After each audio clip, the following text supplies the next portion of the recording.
네, 반갑습니다. 명리 심리 상담사 자격 과정을 여러분과 함께 공부하게 된 전정훈입니다. 그러면은 내용을 한번 보시겠습니다. 그 내용을 보시기 전에 먼저 말씀드릴 것은 명리학에서 이 심리와 연관된 부분이 연구된 관련 자료를 찾으면은 한 1200년 정도 됩니다. 그 문헌 자료 중에서는 이허중 명서라는 책이 있습니다. 당나라 헌종 때 전중시 의사라는 벼슬을 하신 분이 계십니다. 한마디로 궁중에서 벼슬을 하셨던 그런 분이 계신데, 이분이 쓰신 책이 3권이 있습니다. 이분이 시의사로 계실 때가 헌종이니까 그 제위기간이 806년에서 820년으로 이렇게 나와 있습니다. 그러니까 그 당시에 벌써 오행의 성정 이렇게 해서 책에 내용이 나와 있습니다. 성정이라고 하면은 마음씨와 성격 이렇게 되는데, 그 기본적으로 사람이 타고난 거, 사주팔자를 보면은 이 사람이 타고날 때는 어떻게 타고났으며 그 다음에 구성에 따라서 어떻게 성격이 바뀌어가는가 하는 이런 부분들까지 연구가 되어 있기 때문에 자료로서는 충분하다고 그렇게 생각을 합니다. 그래서 우선은 심리 상담을 주제로 하는데 명리로 가지고 한단 말이죠. 그래서 명리는 과연 뭐냐 하는 것, 그래서 명리가 무엇인지, 그리고 또 우리가 명리를 또 어떻게 우리가 대해야 되는지, 또 그리고 명리의 구성 요소는 어떻게 되어 있기 때문에 명리가 심리 상담과 연결이 되는지, 이것을 함께 보도록 하겠습니다. 자, 명리 상담의 정의를 먼저 말씀을 드리면은, 명리학을 바탕으로 해서 내담자의 심리적 문제 해결을 위해서 전문적으로 상담해 주는 사람이 바로 명리 심리 상담사다, 이렇게 보시면 되겠습니다. 한마디로 명리학을 바탕으로 한다 이 말입니다. 다른 소재가 아니고 명리학을 바탕으로 심리 상담을 해 주는 사람, 이렇게 보시면 되겠습니다.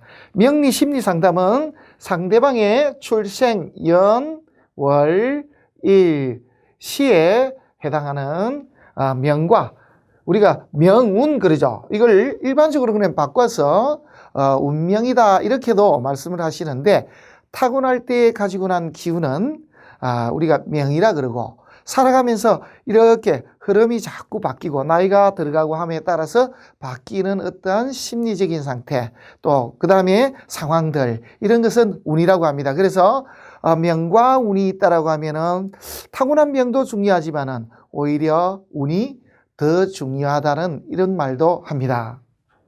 자, 이것을 바탕으로, 명과 운을 바탕으로 해서 현재의 고민과 문제점을 파악하여 해결책을 알려주고 미래의 삶에 대한 예측을 해주는 일, 이것을 바로 명리 심리 상담사가 해줘야 될 일이다, 이렇게 보시면 되겠습니다. 심리라는 한자를 찾아보면은 뭐로 나와 있냐, 사전적인 의미는 마음의 작용과 의식의 상태, 이렇게 나와 있습니다. 마음의 이치리자니까 마음의 이치가 어떻게 되어 있나. 그래서 명리로서 본다 그러면은 이 사람이 태어날 때부터 가지고 있던 어떠한 성정적인가, 그래서 태어날 때 가지고 있던 마음씨와 성격은 어떤데 나이가 들어가면서 어떻게 바뀌었다라는 것을 이제 추정하는 것이고, 또 하나는 어떠한 상황이나 환경에 따라서 이 사람은 어떻게 이 심리 상태가 변할까 하는 것, 이것까지 같이 공부하는 것이 바로 명리 심리 상담사가 해줘야 될 그러한 덕목이 되겠습니다. 상담은 어떤 일을 서로 의논하는 것, 그랬으니까 상담자가 있고 또 피상담자가 있겠죠. 그러한 관계다, 이렇게 보시면 되겠습니다. 그래서 심리를 가지고 서로 상담해주는 그런 일을 해주는 사람, 그런데 조건은 명리학을 바탕으로 한다, 이렇게 보시면 되겠습니다. 자, 명리 상담사는 과연 어떠한 장점이 있겠는가 하는 것을 말씀을 드리겠습니다. 다른 여러 가지 심리 상담을 해주는 분들도 계시지만은 과연 명리 상담사는 어떠한 특징을 가지고 있을까, 또 아니면은 어떤 장점이 있을까 하는 것을 말씀을 드리겠습니다. 명리는 우선 다른 부분에서 도저히 따라올 수 없는 한 부분을 가지고 있습니다. 그게 바로 뭐냐고 하면은 이런 예측이라는 것입니다. 제가 명리 상담을 하시는 여러 선생님들을 교육을 많이 해봤습니다. 근데 그분들의 한 가지 고민이 있다 그러면은 이러한 부분을 말씀을 해주셨습니다. 뭐냐 그러면은 피상담자가 내가 이렇게 선생님 말씀대로 이렇게 살고 이렇게 마음을 가지면은 나는 앞으로 내 인생은 괜찮을까요? 아니면 이제 저는 성공을 하는 겁니까? 라는 질문을 하게 되면은 참 대답하기 난처하다고 합니다. 왜냐하면은 지금의 상태에서 해줄 수 있는 거는 해줄 수 있으나 단점은 뭐냐 그러면은 앞으로 벌어질 수 있는 일에 대한 것은 확답을 해줄 수가 없기 때문입니다. 그래서 그러한 부분에 대해서 반드시 좀 알고 짚고 넘어가야 될 부분이 있더라라는 그런 말씀을 하십니다. 그게 바로 우리가 가장 명리학에서 자랑스럽게 내세울 수 있는 심리상담이 바로 예측이다. 이렇게 말씀을 드릴 수가 있겠습니다. 두 번째, 우리는 상담자, 원하는 피상담자, 당사자가 없어도 그 사람의 현재 상태 또 내지는 고민 등을 예측하고 조언을 해줄 수가 있습니다. 일반적으로 심리상담을 하게 되면 반드시 당사자가 나타나야 되죠. 하지만은 명리 심리 상담은 당사자가 나타나지 않아도 그 사람의 지금의 심리 상태 이것을 우리가 알 수가 있고 또 조언도 해줄 수가 있습니다. 대리인이 와도 가능하다는 뜻이 되겠죠. 그죠? 그 다음에 또 장점이 있습니다. 설문지 조사 등 이런 것을 하지 않아도 된다는 것입니다. 단순하게 그 사람이 태어난 연월 일시만 알면은 명리 상담은 가능하다. 이렇게 보시면 되겠습니다. 그리고 또 명리 상담의 장점 중에 하나는 단시간이라는 거죠. 심하게 말씀을 드리면은 한 3초만 해도 그 사람이 타고난 어떠한 심리 상태와 지금의 마음, 그러한 심리 상태를 단번에 읽을 수 있다는 그런 장점이 있습니다. 그래서 속도적인 면에서도 명리 심리 상담은 장점이 있다. 이렇게 말씀을 드리겠습니다. 그 다음에 상담을 원하는 당사자뿐만 아니고 주변의 인적인 관계에서 생기는 그런 상황까지도 우리가 예측을 할 수가 있습니다. 일반적으로 보면은 직접적인 이야기를 들어야 되지만은 그 상대방의 우리가 명운만 알고 있으면은 지금 현재 이 사람이 주위의 사람들과 어떠한 관계에 있는지까지도 우리가 알 수 있다라는 것입니다. 그 다음에 타고난 자질을 갖다가 파악해서 상황에 따른 진학이나 진로에 대한 조언도 해줄 수가 있습니다. 타고날 때 어떠한 자질을 가지고 났으니 당신은 어떤 일에 적합합니다. 그래서 그런 일을 한번 해보십시오라고 해줄 수 있다라는 뜻도 됩니다. 그래서 적성, 직업뿐만 아니고 궁합도 연관이 됩니다. 상대방이 서로 심리적으로 어떻게 도움이 될 수 있는가 하는 것도 우리가 알 수가 있다는 뜻이 되고 인간관계입니다.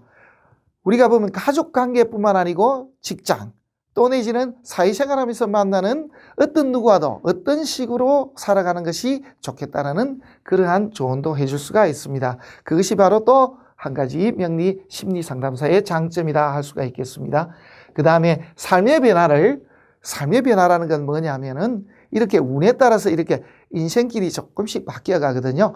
그래서 그러한 것을 우리가 예측해서 시대별로 또 내지는 나이별로 그 다음에 시간별로 구분해서 조언을 해줄 수가 있는 그런 장점을 가지고 있습니다. 그러면은 우리 명리는 어디에 들어가느냐 하면은 동양오술 가운데 바로 명에 들어갑니다. 우리가 일반적으로 가장 많이 알려져 있는 주역이라는 것은 점치는 학문입니다. 그래서 이게 점복자죠. 여기에 들어가 있습니다. 동양오술 가운데는 또 의술과 연관이 되니 한의학도 여기에 들어가는 부분이 있고요. 동양오술 가운데 또 우리가 인상관상 그럽니다. 그 다음에 풍수 형태를 따지니까 그런 것도 있다. 그 다음에 산에서는 우리가 기도 수련하는 이런 행위들을 말하는데요. 동양오술 가운데 명리학은 명에 들어간다. 그거까지만 아시면 되겠습니다. 그 다음에 명리학은 개념 자체가 이렇습니다. 인간이 태어난 연월일시에 해당하는 간지로 구성된 사주팔자를 기본으로 하여 인간의 기륭화복, 이게 굉장히 중요하죠. 그죠? 그래서 기륭화복을 예측하는 그러한 학문입니다. 명리학은.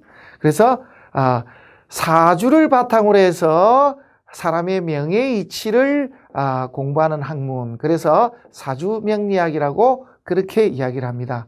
이 명리학은 송대 이전에는 연본일주라고 해서 목성, 그래서 연을 위주로 봐왔습니다만은 송대 이후에는 이제 일 위주로 지금과 같은 명리학을 공부합니다. 그래서 예전에는 뭐라고 불렀냐 하면은 예전에 송대 이전에 사주명리학은 산명학이라고 부르고요. 이 이후에는 이걸 창시하신 오대 말에서 송초의 인물로 나옵니다만은 서자평 선생의 호를 따서 그래서 자평명리학 또는 자평학 이렇게 이야기합니다. 명리학은 예전에는 송대 이전에는 산명학이라고 했고 그때는 연을 기준으로 봤구나.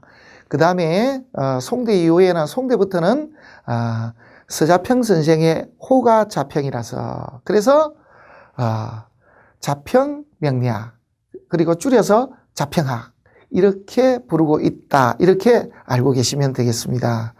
여기 보면은 산명학이라고 그랬는데 산명이라는 것은 수명, 조명 이렇게 나와 있고 정명, 수명, 조명 이렇게도 나와 있고 천명, 성명, 조명 이렇게도 나와 있습니다. 이 내용을 그냥 보시면 되겠습니다. 요게 자세하게 내용들을 풀이를 다 해놨습니다. 따르는 것과 만난 것과 지은 것이라고 했는데 뭐냐 그러면은 이거는 그냥 타고난 수명이고 명을 따라가는 것이다 라고 한다면은 중국 전통에는 어떤 사람을 만남으로 해서 내 인생이 바뀔 수도 있다라는 그런 의미로 나타낸 게 바로 이렇게 조명이 되겠습니다. 그래서 산명이라고 하는 것은 산명에 대한 정의를 조금 시대별로 해서 이렇게 조금 다르게 해석을 한 부분도 있다. 이 정도만 좀 아시면 되겠습니다. 그 다음에 산명학과 자평학이라고 했는데요. 말씀을 드렸죠. 송대 이전, 그래서 당나라 때에서 오대 말까지 오던 그때의 명리학을 산명학이라고 하는데 여기는 지금은 쓰질 않습니다만은 이는 나무모행을 썼습니다. 대신에 지금의 명리학은 지장간을 쓰고 있습니다. 이런 차이점이 있습니다. 그래서 크게 보면은 연 위주로 보던 것을 월로 본다. 이렇게 보시면 되겠습니다. 그래서 예전에 보던 산명학은 연본일주라고 하고 지금의 자평학은 일 위주다. 그래서 예전에는 연을 기준으로 봤고 지금은 일간을 중심으로 해서 보는 그런 방식이다. 중요하게 보는 것은 예전에는 나부모형이었는데 지금은 월령, 월지를 기준으로 해서 본다. 이렇게 보시면 되겠습니다. 그리고 예전에는 입태월을 중요시했습니다. 입태월이라고 하는 것은 뭐냐 하면은 우리가 잉태됐던 시점을 따졌습니다. 지금은 아기가 처음 가져질 때에 그때에 우리가 말해서 월을 집어넣지는 않습니다. 지금은 이걸 제외하고 보거든요. 그런데 예전에는 입태되던 그래서 처음에 잉태되던 그때의 기운까지도 넣어서 그렇게 사주를 봤었습니다. 그렇게만 아시면 되겠습니다. 지금은 제외했습니다. 그리고 우리가 오행 그러는데 이 오행이 원래 한 가지가 아닙니다. 여러 가지 오행들이 있는데 예전에 연본일주로 보던 그런 방식에서는 오행을 몇 가지 종류로 봤습니다. 지금과 같은 정오행도 있고요. 진오행이라고 있습니다. 이게 바로 우리가 명리학을 공부하면은 좀 있으면 나옵니다만은 갑기합토, 을경합금 이런 이야기고 자축합토 그리고 인해한목 그러는 이러한 것까지 그래서 진오행이라고 했는데 이거 변하는 거 지금 명리학에서는 변하지를 않습니다. 그래서 진오행도 쓰질 않고요. 그 다음에 갑자을축은 해중금 이러는 것이 이제 나부모행인데 나부모행도 쓰질 않고 그래서 송대 이후부터는 오행을 오로지 정오행만 씁니다. 그래서 천간 보면은 갑목, 을목, 지지로 보면은 자수, 축토 이런 식으로 해서 단순하게 정오행으로만 보고 있다는 거. 그래서 그걸 아셨으면 좋겠습니다. 그 다음에 말씀드렸다시피 나부모행을 썼는데 이거는 지금 현재는 원령을 쓰고 있다. 이런 정도로 또 아시면 되겠고요. 예전에는 신사를 굉장히 중요시했습니다. 그래서 역마살이 있니 도화살이 있니 이렇게 이야기를 했는데 이렇게 일위주의 자평명리학으로 넘어온 이유는 사실은 신사를 감안하는 정도로만 보고 있습니다. 자평진전이라는 책은 청나라 때 나왔습니다마는 자평진전을 지으신 그 심유첨 선생님께서는 심하게 신살은 시체와 같다. 그래서 아무 힘이 없고 쓸모가 없고 이 동작을 하지 않는다라고까지 표현을 했습니다. 그래서 신살을 쓰지 않는다. 그래서 차이점이 여러 가지가 있는데 가장 큰 것은 연을 본으로 보다가 일리주로 바뀌었고 그 다음에 나부 모행을 쓰지 않는다라는 거, 그 다음에 신사를 쓰지 않는다라는 거, 요 정도만 아셔도 되겠습니다.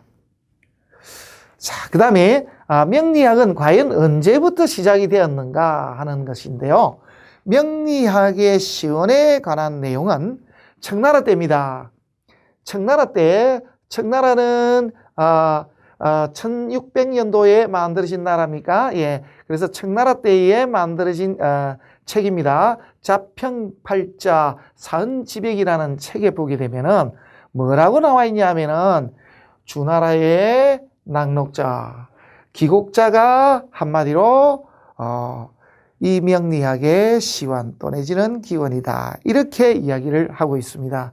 그런데 일반적으로는 그냥 이렇게 나타나 있기 때문에 그렇게 알고 있습니다. 일반적으로 춘추전국 시대에 책이 낙록자 삼명소식부라는 책이 있었고 그 다음에 기곡자라는 책이 있었다. 그래서 낙록자와 기곡자가 춘추전국 시대 낙록자, 기곡자가 명리학의 가장 오래된 시원이다. 이렇게 그냥 알려져 있습니다. 그런데 이 낙록자 삼명소식부에 주석을 단 책은 있습니다. 해석서는 있습니다. 기곡자라는 책에 기곡자 찬이라고 해서 해석서는 있습니다. 해석을 해놓은 것은 있으나 이 원래에 지어졌다라고 하는 이 책들은 지금 현재 없습니다.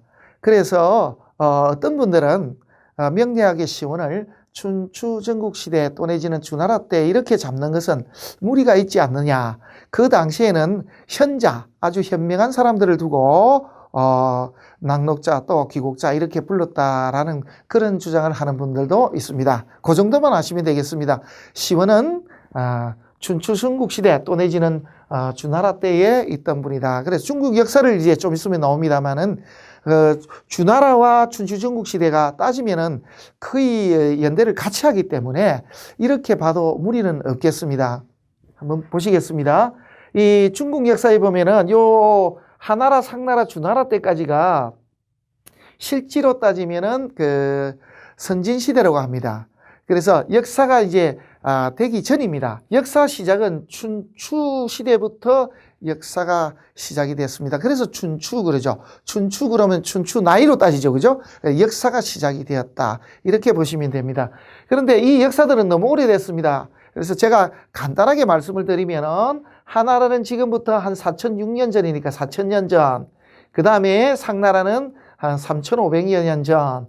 그 다음에 주나라는 약 한 3000여 년 전에 있던 나라들이다. 춘추시대, 전국시대 같으면은 지금으로부터 한 2300여 년 정도 전에 있던 나라들이다. 이런 정도 보시면 되겠습니다. 그런데 여기서 이제 중요한 것은 명리학의 기본 바탕이 되는 또 내지는 명리학의 발자취들이 이 역사 속에 남아있다는 것입니다. 그래서 여기에 이제 중요하게 봐야 될 것은 이겁니다.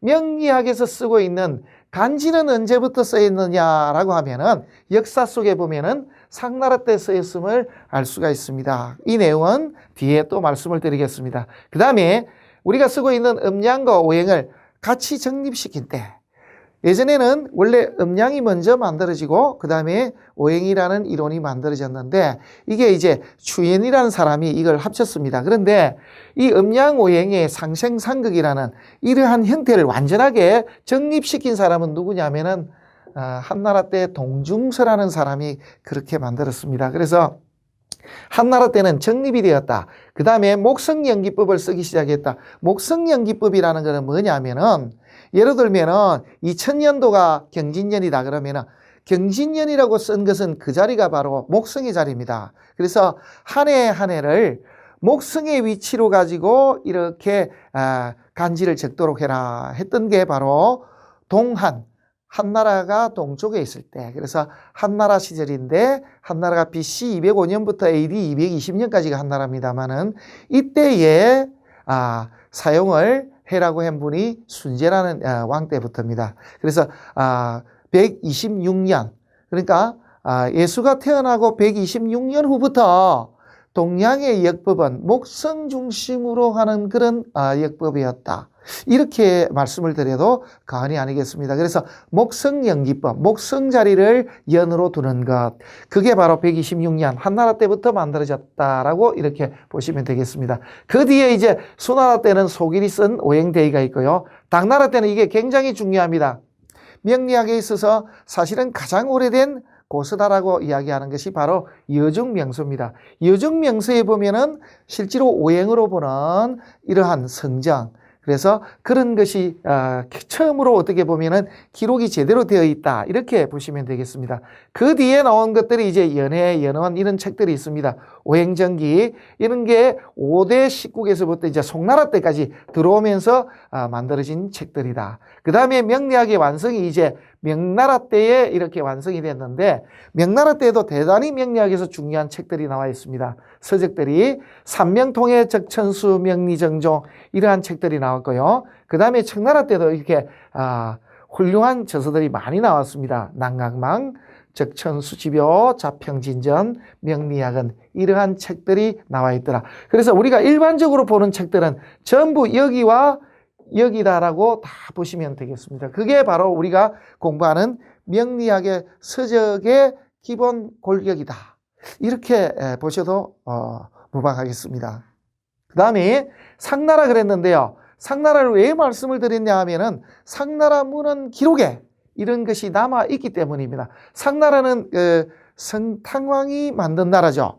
그 다음에 이 성탕왕은 어디 사람이냐라고 기록이 되어 있냐 하면은 성탕왕은 동이족 사람이다라고 기록이 되어 있는데, 그거는 사마천이 쓴 사기에 기록이 되어 있습니다. 그래서 하나라 다음에 상나라인데, 상나라의 이 성탕왕, 성탕왕의 이름마저도 이렇게 보면은 을이라는 이름을 쓰고 있습니다. 그래서 이 상나라 때에 임금들 모두가 30명의 임금 모두가 천간 이름을 다 쓰고 있었다. 그래서 결국은 이게 우리가 쓰고 있는 간지는 상나라부터 썼던 글이다. 이렇게 보시면 되겠습니다. 여기는 이제 기록들이 남아 있습니다. 한마디로 유적이 남아 있기 때문에 완전한 증명이 되고 있다. 이렇게 보시면 되겠습니다. 그 다음에 상나라 때의 수도 이름이 사실은 은입니다. 그래서 우리가 잘못 알고 있는데 은나라 그러는데 은나라라는 나라는 지구상에 존재한 적이 한 번도 없습니다. 중국에서 만든 것이죠. 왜? 동이족이 만든 나라가 너무 크단 말이에요. 그 다음에 하나라, 상나라, 주나라 그랬죠. 이 주나라가 신하의 나라인데 한마디로 역성혁명을 일으킨 겁니다. 그래서 그러한 동이족이 만든 이 나라를 아주 작게 보이게 하기 위해서 이 상나라라는 말을 쓰지 않고 은나라라는 말을 씁니다.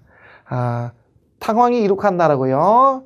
그 다음에 수도는 지금의 하북성입니다. 그래서 허베이라고 부릅니다. 중국 말로 하면은. 그 다음에 시족 중심이었고요. 여기에 굉장히 중요한 것은 각고문을 썼고 간지를 처음으로 사용을 했다라는 것, 그러한 것이 지금 현재 유적으로 남아있다, 이렇게 보시면 되겠습니다. 그 다음에 이 상나라는, 은나라는 책에 보면은 점치는 나라라고 나와 있죠. 그래서 그러한 것이 굉장히 중요합니다. 그리고 마지막 수도 이름은 은입니다.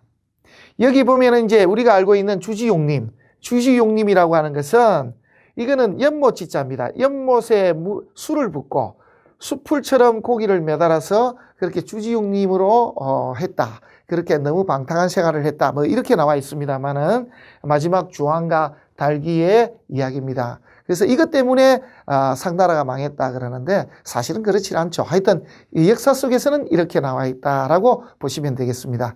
그 다음에 상나라 때에 간지를 썼던 이 역사적인 증거는 어디에 있느냐? 예, 여기에 있습니다. 무자에 대해 점을 칩니다. 정인빈이 점괘를 묻는데 오늘 밤 강종로에 300명을 희생으로 써서 선왕 정의 제세를 지낼까요? 이렇게 나와 있습니다. 문헌 속에 뭐가 나와 있냐면은 무자가 나와 있습니다. 여기가 바로 상나라의 문헌 속에 이렇게 등장을 합니다. 이 내용들이. 그래서 상나라에서는 사람을 제물로 썼습니다. 노예를 잡아다가 제물을 썼는데 길게는 말씀을 못 드립니다만은 이렇게 애꾸를 만들어서 이렇게 함부로 반역을 하지 못하게끔 하다가 이걸 이 노예들을 제사를 지낼 때는 제물로 썼다라는 그러한 기록이 있습니다. 그래서 이 눈목자에다가 이렇게 눈목자가 변해서 이렇게 나타나는 게 이게 바로 눈목에다가 한마디로 침을 찔러서 애꾸를 만들거든요. 그러한 것이 남아있는 글이 바로 이게 백성민자입니다. 백성민자는 우리 지금 한쪽 눈을 쓸 수가 없는 그러한 사람이다라고 이렇게 보시면 되겠습니다. 이러한 내용은 문헌은 여기 아래쪽에 제가 출처를 밝혀놨습니다. 그 다음에 시대별로 중요한 인물과 그 다음에 저서가 있는데요.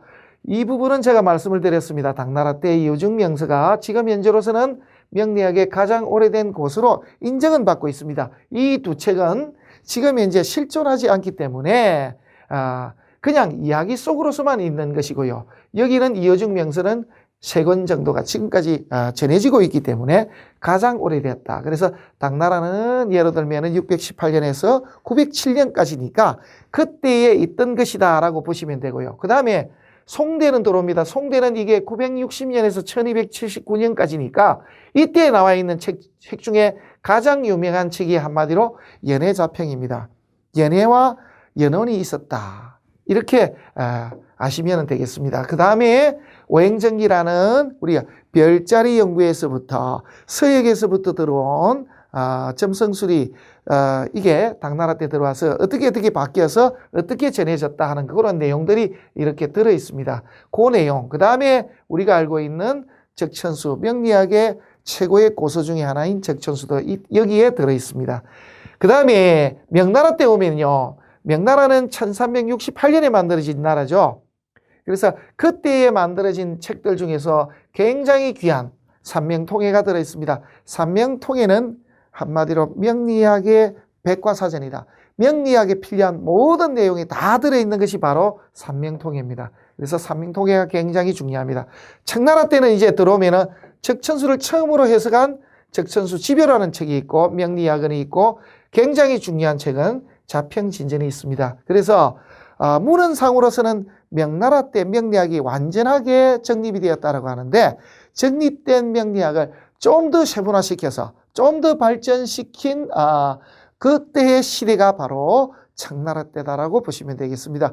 1616년부터 해서 1907년까지 있던 나라죠.